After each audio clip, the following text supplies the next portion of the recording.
আসসালামু আলাইকুম। অনেকেই এই পাবদা মাছ রান্না করতে গেলে এই পাবদা মাছের পিঠে এরকম কালো কালো এক ধরনের ময়লা থাকে, অনেকে ওইভাবেই রান্না করে।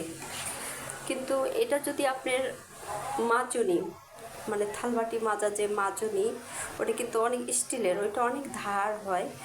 তো আপনারা যদি ওইটা দিয়ে ভালো করে ঘষেন তাহলে এরকম সাদা হয়ে যাবে, এরকম সাদা, একদম সাদা হয়ে যাবে, বোঝাই যাবে না যে এটা এত নোংরা ছিল।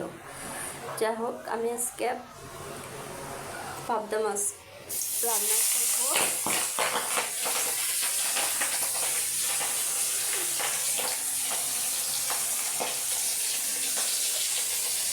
সবসময় মাছটা ভাজি করে রান্না করি, কারণ আমার কাছে কীরকম যেন একটা কাঁচা রান্না করি কীরকম যেন একটা লাগে, এই জন্য হালকা ভাজি করে দিই। এটা হালকা ভাজি করে তারপরে এটা ভুনা করবো।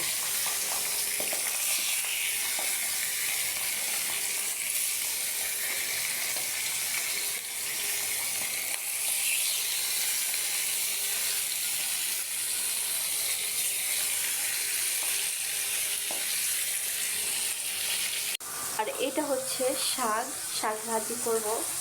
এটা আপনার গ্রামে আমার শ্বশুর বাড়িতে শাক লাগাইছিল, তো সেই সময় আমরা সেই সিজনে যাইনি বলে আমার শাশুড়ি ঠিক শাকগুলো এভাবে সিদ্ধ করে ডিপে রেখে দিয়েছিল আমার জন্য। পরবর্তীতে আমরা গেলে এটা আমাদেরকে দিয়ে দিয়েছে। সেটা ফ্রিজ থেকে বের করলাম, ভাজি করব।